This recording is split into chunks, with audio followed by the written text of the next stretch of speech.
నమస్కారం, సుఖీభవకు స్వాగతం. ఈరోజు సుఖీభవలో ఊపిరిని బంధించే సిఓపిడి, పిల్లల్లో గాయాలకు ప్రథమ చికిత్స ఎలా, అలవాట్లను ఓడిద్దామిలా, యోగాతో అధిక బరువుకు చెక్, ఇంకా హెల్త్ టిప్. మన ఆరోగ్యం బాగుండాలంటే తినే తిండి, తాగే నీరు మాత్రమే కాదు, మనం పీల్చే గాలి కూడా స్వచ్ఛంగా ఉండాలి. పీల్చే గాలి కలుషితమైతే మనకు ప్రాణాధారమైన ఊపిరితిత్తులు పాడైపోతాయి. పొగ తాగే వాళ్ళల్లో కనిపించే సిఓపిడి జబ్బు అలాంటిదే. ఏళ్ల తరబడి పొగాకు అలవాటు పడిన వాళ్లల్లో ఊపిరితిత్తులు క్రమంగా గుల్లబారిపోతాయి. దగ్గు, కఫంతో బాధలు మొదలయ్యి చివరకు ఊపిరి కూడా తీసుకోలేని పరిస్థితి ఎదురవుతూ ఉంటుంది. ప్రాణాంతకంగా పరిణమించే సిఓపిడి జబ్బు గురించిన పూర్తి వివరాల్ని ఇప్పుడు తెలుసుకుందాం.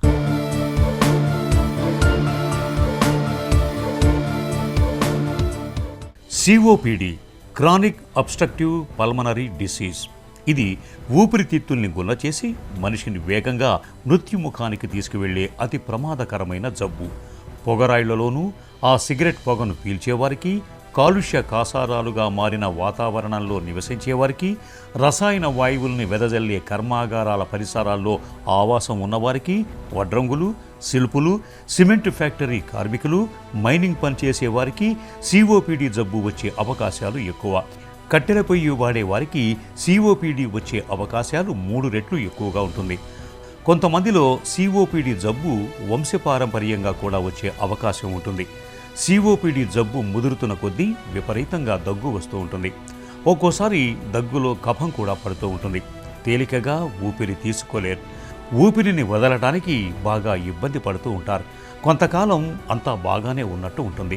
కొద్ది రోజులకు మళ్ళీ సమస్యలు మొదలవుతూ ఉంటాయి. కాలం గడుస్తున్న కొద్దీ సిఓపిడి జబ్బు చాప కింద నీరులాగా కొనసాగుతూ చివరికి ప్రాణాధారమైన శ్వాస వ్యవస్థను నిర్వీర్యం చేసేస్తుంది. సిఓపిడి అంటే chronic obstructive pulmonary disease. So ఊపిరితిత్తుల్లో వచ్చే దీర్ఘకాలిక శ్వాసకోశనాళాల సమస్య అన్నమాట. ఎంఫైసీమా, క్రానిక్ బ్రాంకైటిస్ అని 2 టైప్స్ ఉంటాయి. సో ఎంఫైసీమా అంటే ఏంటంటే ఈ గాలి గదులు అనేవి వాటిల్లో ప్రాబ్లం రావడం వలన అబ్స్ట్రక్షన్ వచ్చి శ్వాస ఆడకపోవడం అనమాట. సో ఈ గాలి గదుల్లో ఇబ్బంది వలన వచ్చేది ఎంఫైసీమా వెరైటీ అనమాట. క్రానిక్ బ్రాంకైటిస్ అంటే ఏంటంటే ఏ శ్వాసనాళాల్లో కళ్ళె చేరి కళ్ళె అడ్డం పడడం వలన వచ్చే ఒక ఇబ్బందిని క్రానిక్ బ్రాంకైటిస్ అంటారు. సో సిఓపిడి యొక్క మెయిన్ రీజన్స్ ఏంటి? సో 40 సంవత్సరాలు పైబడిన వారిలో మెయిన్ స్మోకింగ్ చేయడం వలన, ఈవెన్ డైరెక్ట్ స్మోకింగ్ అవ్వచ్చు or passive smoking. Passive smoking అంటే కాలుస్తూ ఉంటే వాళ్ళ పక్కనే ఉండి ఆ పొగ పీల్చడం ద్వారా కానీ, this is the main reason అనమాట ఈ సిఓపిడి రావడానికి. ఓవర్ లాంగ్ టర్మ్ ఏదైనా అంటే ఫ్యాక్టరీస్, కర్మాగారాలు అట్లాంటి చోట్ల మీ హౌసెస్ ఉన్నా కానీ, ఆర్ మీ హౌసెస్ బాగా ప్యాక్డ్గా ఉన్నా కానీ, అంటే పొల్యూటెడ్ ఇది క్రియేట్ చేసే ఇదిగా ఉన్నా కానీ, అంటే ఇదివరకు అంటే కట్లపైలు యూజ్ చేశారు, ఇప్పుడు అంటే స్టవ్స్, గ్యాసెస్ అవన్నీ వచ్చినాయి. కట్లపైలు అట్లాంటి స్టిల్ ఉన్న చోట్ల ఏంటంటే ఆ పొగ మొత్తం అంతా ఇంట్లో చేరిపోయి ఆ పొగ పీల్చినా కానీ ఈ ఓవర్ లాంగ్ టర్మ్ సిఓపిడి వచ్చే ఛాన్సెస్ ఉంటాయన్నమాట. అండ్ ఈవెన్ జన్యుపరమైన లోపాలన్నమాట. ఆల్ఫా-1 యాంటీట్రిప్సిన్ డెఫిషియన్సీ అంటారు లోపం. ఆ లోపం ఉన్నవాళ్ళు కానీ చిన్నవారిలో ఉన్నప్పుడు కానీ క్రమేపీ సిఓపిడి వచ్చే అవకాశం ఉంటుందన్నమాట అండి. So these are the main reasons for COPD. సిఓపిడిని ఒకప్పుడు క్రానిక్ బ్రాంకైటిస్, ఎంఫసీమా అనే 2 రకాల వ్యాధులుగా పరిగణించేవారు. ఇప్పుడు 2 వ్యాధుల్ని కలిపి సిఓపిడిగా వ్యవహరించాలని ప్రపంచ ఆరోగ్య సంస్థ సూచించింది. క్రానిక్ బ్రాంకైటిస్లో కఫం ఎక్కువగా పడుతుంది. అదే ఎంఫసీమాలో అయితే ఆయాసం ఎక్కువగా ఉంటుంది. రెండింటికి కారణం ధూమపానమే. సిగరెట్ తాగినా, చుట్ట తాగినా, బీడీలు తాగినా ఇవన్నీ సిఓపిడి వ్యాధిని కలిగించేవే. సిఓపిడి వల్ల ఆయాసమే కదా అనుకోవటానికి వీలు లేదు. కనీసం మూత్ర విసర్జన చేసేందుకు లేచి 4 అడుగులు వేయలేని దుస్థితి ఎదురవుతుంటుంది. తరచూ దగ్గు, జ్వరం, కఫం పడటం వంటి సమస్యలు వేధిస్తూ ఉంటాయి. ఈ బాధలన్నీ వస్తూ ఉంటాయి, పోతుంటాయి. కుటుంబ పరంగా ఆస్తమా అనువంశికంగా వస్తున్న వారికి పొగ తాగే అలవాటు ఉన్నప్పుడు సిఓపిడికి తోడుగా ఆస్తమా కూడా జతకూడి పరిస్థితిని మరింత ప్రమాదకరంగా మార్చేస్తుంటాయి. ఈ సిఓపిడిని ఎలా నిర్ధారించాలి? Okay, so main history always మీరు ఏం చెప్తున్నారు, మీకున్న ప్రాబ్లమ్స్ ఏంటి, మీ యొక్క హిస్టరీని బట్టి, మీ యొక్క సిమ్టమ్స్ని బట్టి, మీరు ఎక్కడి నుంచి వచ్చారు, ఇవన్నీ లక్షణాలన్నీ చెప్పిన తర్వాత బేసిక్గా మెయిన్ ఏంటంటే సింపుల్ టెస్ట్ ఒకటి ఉంటుంది, స్పైరోమెట్రీ అని చెప్పి. ఈ స్పైరోమెట్రీ టెస్ట్ ఏంటంటే పేషెంట్ని నోటి ద్వారా గాలి ఊదమని చెప్తాం ఫస్ట్, ఓకేనా, తీసుకుని ఊదుతారనమాట. అలా ఊదడం ద్వారా మీరు ఎంత గాలి లోపలికి తీసుకుంటున్నారు, ఎంత లోపల గాలి ఉండిపోతుంది, ఎంత వదలగలుగుతున్నారు. ఇప్పుడు నార్మల్ పర్సన్ ఏంటంటే ఎంత తీసుకుంటే అంత వదలగలగాలి.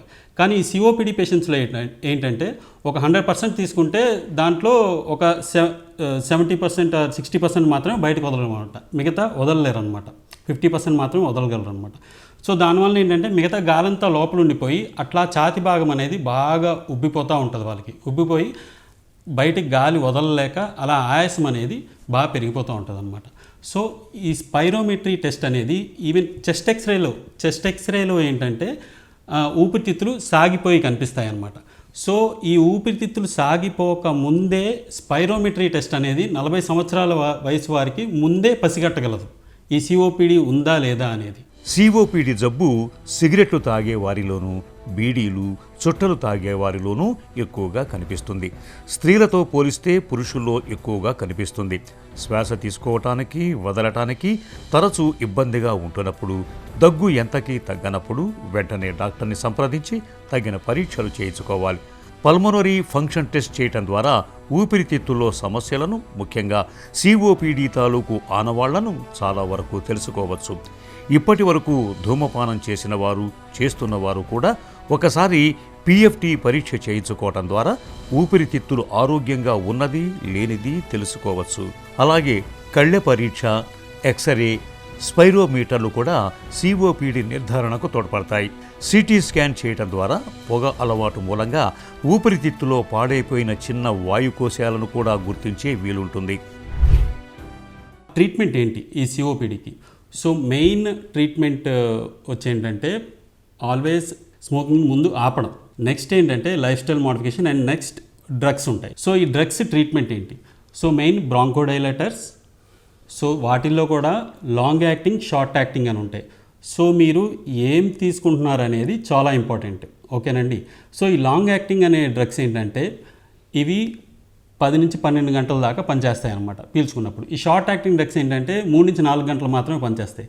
సో మీరు ఏ డ్రగ్స్ తీసుకున్నారనేది కూడా చాలా ఇంపార్టెంట్. అంటే సిఓపిడిలో స్టేజెస్ ఉంటాయి అనమాట, 1, 2, 3, 4 అని. బాగా సివియర్ స్టేజెస్లో ఏంటంటే హాస్పిటల్లో అడ్మిట్ అవ్వాల్సి రావచ్చు, ఆక్సిజన్ పెట్టాల్సి రావచ్చు.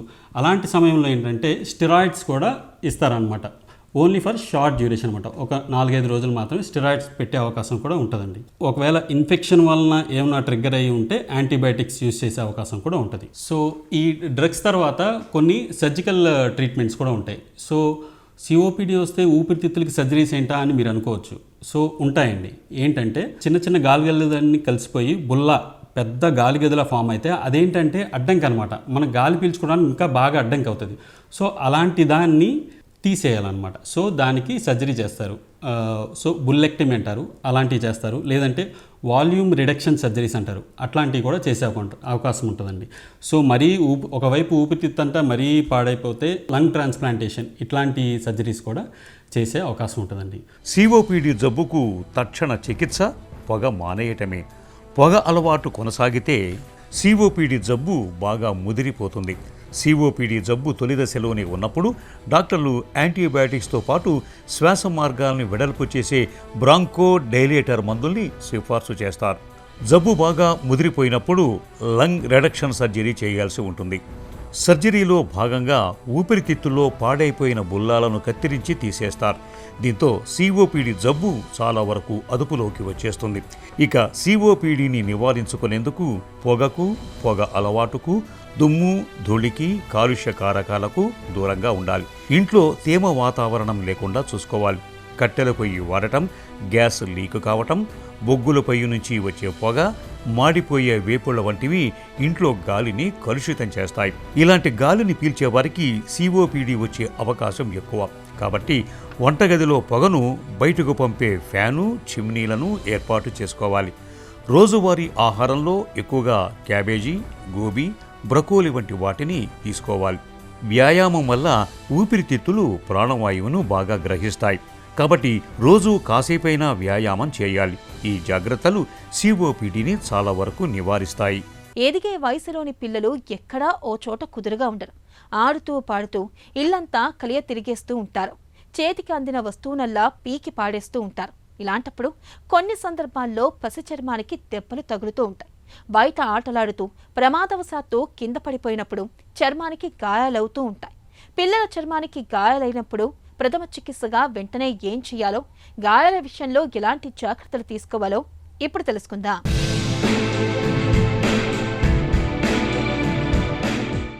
పిల్లలు ఆడుతున్నప్పుడు, సైకిల్ తొక్కటం వంటి కొత్త పనులు నేర్చుకుంటున్నప్పుడు కింద పడటం మామూలే. దీంతో చర్మం గీసుకుపోవడం, కందిపోవడం చూస్తూనే ఉంటాం. వీటికి చాలా వరకు ఇంట్లోనే చికిత్స చేస్తుంటాం. ఇలాంటి సమయాల్లో కొన్ని జాగ్రత్తలు తీసుకోవటం మంచిది. పిల్లలకు గాయాలైనప్పుడు గాయాన్ని తాకే ముందు సబ్బు నీటితో శుభ్రంగా కడుక్కోవాలి. లేకపోతే చేతులకు ఉన్న సూక్ష్మక్రిములు గాయాలకు అంటుకోవచ్చు. రక్తం కారటం ఆగకపోతే కాసేపు అలాగే అదిమి పట్టాలి. నెమ్మదిగా రక్తం కారటం ఆగుతుంది. తర్వాత చల్లటి నీటి ధారతో గాయాన్ని కడగాలి. దీంతో దుమ్ము, ధూళి, ఇసుక, గడ్డి వంటివి అంటుకుంటే తొలగిపోతాయి. గాయం మీద నేరుగా హైడ్రోజన్ పెరాక్సైడ్ గానీ స్పిరిట్ గానీ పోయకూడదు. ఇవి గాయం త్వరగా మానకుండా చేస్తాయి. తేలికైన సబ్బు నీటితో గాయాన్ని శుభ్రం చేయాలి. అనంతరం యాంటీబయాటిక్ క్రీమ్ని రాయాలి. ఇది గాయమైన భాగాన్ని తేమగా ఉంచుతూ ఇన్ఫెక్షన్ తలెత్తకుండా చేస్తుంది. గాయం మీద బ్యాండేజీ గుడ్డతో కట్టు కట్టాలి. బ్యాండేజీని రోజూ మార్చి కొత్తది కట్టాలి. ప్రతిసారి గాయాన్ని శుభ్రం చేసి యాంటీబయాటిక్ క్రీమ్ని రాయాలి. చెక్కు కట్టేంత వరకు గాయం మీద నేరుగా కొబ్బరి నూనె వంటివేవి రాయకూడదు. చెక్కు కట్టిన తర్వాత అక్కడ దురద పెడుతుంటుంది. దీంతో గోకటానికి, చెక్కు తీయడానికి పిల్లలు ప్రయత్నిస్తుంటారు. ఇలాంటి పనులు చేయకుండా చూసుకోవాలి. గాయం మరీ పెద్దగా, లోతుగా అయినట్టయితే డాక్టర్ని సంప్రదించడం మంచిది. ఎందుకంటే కొన్నిసార్లు కుట్లు వేయాల్సి రావచ్చు. యాంటీబయాటిక్ మాత్రలు అవసరం పడొచ్చు. ఇక పిల్లల చర్మం కందిపోయినప్పుడు అది నల్లగా, నీలంగా మారడానికి ముందే ఐస్ ప్యాక్ పెట్టాలి. ఐస్ ముక్కలని నాప్కిన్ లేదా తువ్వాలులో చుట్టి కందిన చోట సుమారు 15 నుండి 20 నిమిషాల పాటు ఉంచండి. ఇలా తొలి రోజులో 4-5 సార్లు చేయాలి. ఇది వాపు తగ్గడానికి తోడ్పడుతుంది. చర్మాన్ని మొద్దుబారి నొప్పి తగ్గేలా చేస్తుంది. 48 గంటల తర్వాత రోజుకు 2-3 సార్లు వేడి కాపు పెట్టాలి. ఇది గాయం త్వరగా మానడానికి దోహదం చేస్తుంది. ఇక పిల్లలకు చర్మంపై గాయాలైనప్పుడు వదులు దుస్తులు వెయ్యాలి. కందిన చోట దుస్తులు బిగుతుగా లేకుండా చూసుకోవాలి. ఈ జాగ్రత్తలు పిల్లల్లో గాయాలను త్వరగా మానుపట్టేలా చేస్తాయి. అలవాటైపోయింది, ఏదో అలవాటు ప్రకారం చేసేశాను, సారీ, అలవాటులో పొరపాటు, ఆ అలవాటును మానుకోలేకపోతున్నాను, ఇలాంటి మాటల్ని మనం తరచుగానే వింటూ ఉంటాం. మంచి అలవాట్లను అలవాటు చేసుకోవడం కన్నా చెడు అలవాట్లను వదిలించుకోవడం చాలా కష్టం. మరి పనికిరాని చెత్త అలవాట్లను వదిలించుకోవడం నిజంగా అంత కష్టమా? కొన్ని జాగ్రత్తలు తీసుకుంటే చెడు అలవాట్లను వదిలించుకోవడం పెద్ద కష్టమైన పనేమీ కాదంటారు నిపుణులు. చెడు అలవాట్లను ఓడించేందుకు ఏం చేయాలో, ఎలాంటి జాగ్రత్తలు తీసుకోవాలో ఇప్పుడు తెలుసుకుందాం.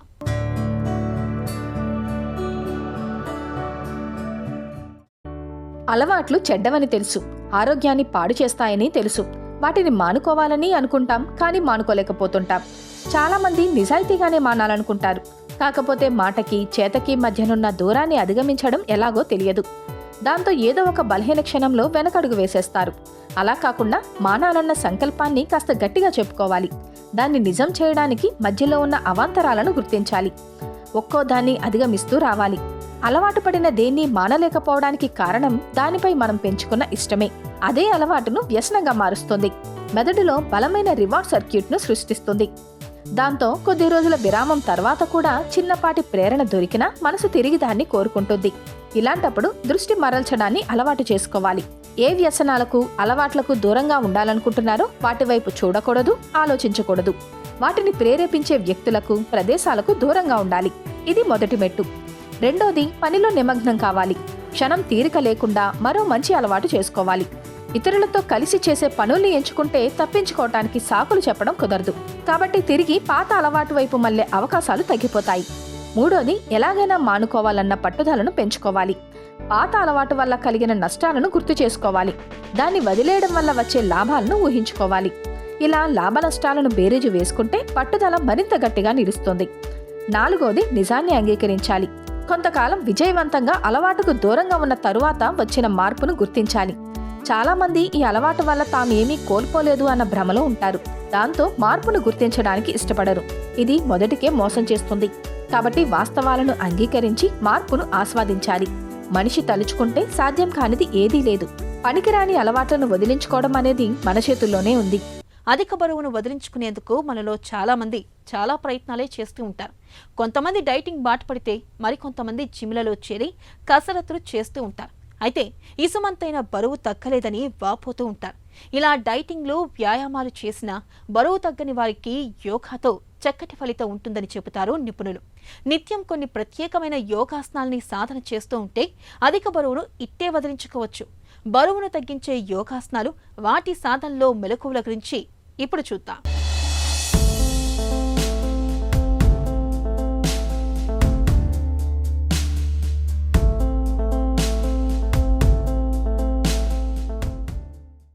ఈనాటి కార్యక్రమంలో మనం చాలా ముఖ్యమైనటువంటి అంశం గురించి మనం తెలుసుకోబోతున్నాం. ఈ మధ్యకాలంలో చాలామందిని బాధిస్తున్నటువంటి సమస్య అధిక బరువు. అసలు ఈ అధిక బరువు వలన చాలా రకాలైనటువంటి రుగ్మతలు వచ్చే అవకాశాలు ఉంటాయి. బీపీలు పెరగవచ్చు, షుగర్లు పెరిగిపోవచ్చు, హార్ట్ ప్రాబ్లమ్స్ రావచ్చు, మోకాలు నొప్పులు, వెన్ను నొప్పులు, ఇకపోతే డిప్రెషన్స్, అనేక రకమైనటువంటి స్త్రీలకైతే ఇంకా మరి పీసీఓడి సమస్యలు. కాబట్టి ఇలాంటి అధిక బరువుని మనం చెక్ చేసుకున్నట్లయితే తన యొక్క ఎత్తుకి ఎంత బరువు ఉండాలో అనేటటువంటి చూసుకొని దాని తేలికపాటి కొన్ని యోగాసనాలు, కొన్ని ప్రత్యేకమైనటువంటి వార్మప్స్ చేయడం ద్వారా ఈ అధిక బరువు నుంచి చాలా సులభంగా బయటపడవచ్చు. ఇందులో భుజంగాసనం, పర్వతాసనం ఈ రెండింటి యొక్క సమతులతో చేసినటువంటి కాంబినేషన్తో చేసేటటువంటి ఈ రెండు ఆసనాలు తక్షణమే ముందు పొట్ట భాగం చుట్టూరు, పొట్ట చుట్టూరు ఉండేటటువంటి ఫ్యాట్ని తగ్గించడంలో చాలా అద్భుతంగా పనిచేస్తాయి.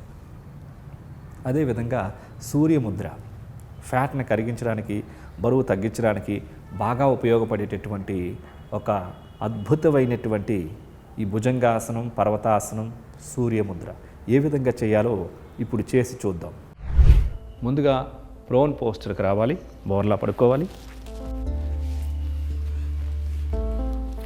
రెండు చేతులు భుజాల కింద ఉంచాలి. అరిచేతిలో నేలను తాకుతున్న విధంగా. పాదాలు రెండు జతలో ఉంటాయి. గడ్డం మాత్రం నేలకు తాకుతున్న విధంగా ఉంటుంది. ఈ స్థితిలో ఇప్పుడు శ్వాసను తీసుకుంటూ భుజంగాసన పోస్చర్కి రావాలి. హెడ్ రైజ్ చేస్తూ ఇప్పుడు ఈ స్థితి నుంచి శ్వాసను విడిచిపెడుతూ పర్వతాసన భంగిమకి రావాలి.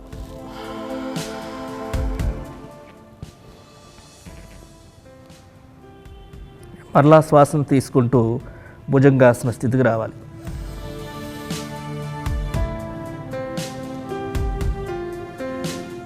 శ్వాసను విడిచిపెడుతూ పర్వతాసన భంగిమకి రావాలి.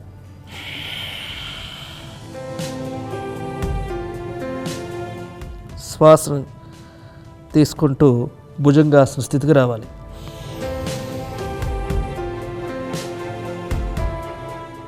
ఇప్పుడు శ్వాసను విడిచిపెడుతూ పర్వతాసన భంగిమకి రావాలి. ఇప్పుడు ఇదే స్థితిని కంటిన్యూగా చేయాలి. భుజంగాసన, పర్వతాసన, భుజంగాసన, పర్వతాసన, భుజంగాసన, పర్వతాసన, భుజంగాసన, పర్వతాసన, భుజంగాసన, విశ్రాంతి. ప్రోన్ పోస్చర్కి వచ్చి సుఖాసన భంగిమకి రావాలి.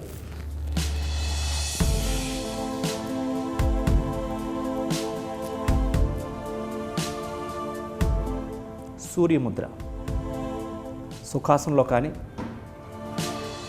వజ్రాసనంలో కానీ, పద్మాసనంలో కానీ, వీలు లేకుంటే కుర్చీలో కూడా కూర్చొని చేయవచ్చు ఈ ముద్ర.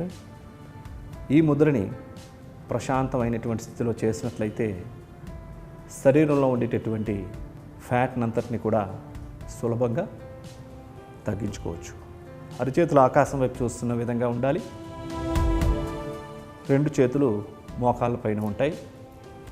ఈ స్థితిలో ఉంగరపు వేలును ఫోల్డ్ చేయాలి. ఉంగరపు వేలు యొక్క కొనభాగం అరిచేతిలో తాకే విధంగా ఉంచి బొట్టన వ్రేలుని ఆ ఉంగరపు వేలు యొక్క వెనక భాగాన్ని తాకించి ఉంచాలి. ఈ స్థితిలో చూపుడు వ్రేలు, మధ్య వ్రేలు, చిటికిన వ్రేలు స్ట్రైట్గా ఉంటాయి.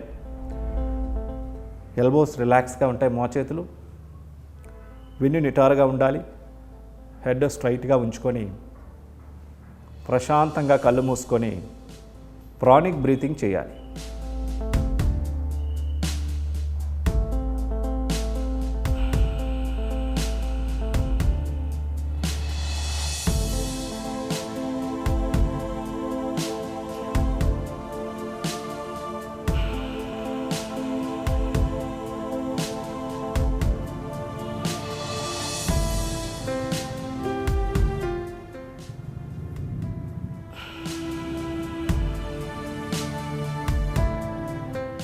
ఈ విధంగా పూరక, కుంభక, రేచక, శూన్యక నియమాలు, నిష్పత్తులను పాటిస్తూ నిదానంగా శ్వాసను తీసుకుంటూ నిదానంగా శ్వాసను విడిచిపెడుతూ ఈ విధంగా ప్రాణాయామం చేయాలి. చూశారు కదండి, ఇప్పుడు చేసినటువంటి ఈ భుజంగాసనం, పర్వతాసనం, సూర్యముద్ర సరదాగా మీరు ఒక 15 రోజులు, వారం రోజుల నుంచి 10 లేక 15 రోజులు మీరు చేయండి. ఇలా సుమారుగా 30 సార్లు నుంచి 40 సార్లు ఒకేసారి చేయలేకపోతే 10 సార్లు చొప్పున నిదానంగా విరామం తీసుకుంటూ ఒక 4 రోజులు గ్యాప్ ఇచ్చి ఇలా చేసినట్లయితే ఒక వారం రోజుల్లోనే మీకు తెలుస్తూ ఉంటుంది. చాలా సులభంగా వెయిట్ తగ్గిపోతారు, పొట్ట తగ్గిపోతుంది, ఫ్యాట్ అంతా కూడా కరిగిపోతుంది, చూడడానికి కూడా చాలా స్లిమ్గా ఉంటుంది, కాన్ఫిడెన్స్ లెవెల్స్ పెరుగుతూ ఉంటాయి మీకే 10 రోజులు చేసినట్లయితే.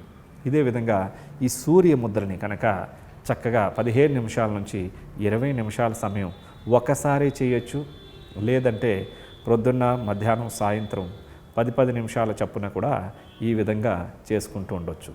ఈ విధంగా చేస్తున్నప్పుడు బాడీలో హీట్ అన్నది ఎక్కువగా పెరుగుతూ ఉంటుంది. మీరు మంచినీళ్ళు బాగా తీసుకోవడం, బాడీని ఎప్పుడు కూడా హైడ్రేట్లో ఉంచడం అనేది కూడా చూసుకున్నట్లయితే చాలా సులభంగా ఈ వెయిట్ని తగ్గించుకోవచ్చు. నిత్యం కొన్ని ప్రత్యేకమైన యోగాసనాల్ని సాధన చేయడం ద్వారా అధిక బరువును ఎలా వదిలించుకోవచ్చో చూశాం కదా. ఇక ఈ రోజు కార్యక్రమాన్ని ముగించే ముందు ఒక చిన్న చిట్కా మీకోసం. థైరాయిడ్ మూలంగా బరువు పెరుగుతున్నప్పుడు నిత్యం తేనె, నిమ్మరసం కలిపిన గోరువెచ్చటి నీళ్లను ఉదయాన్నే తాగడాన్ని అలవాటు చేసుకోండి.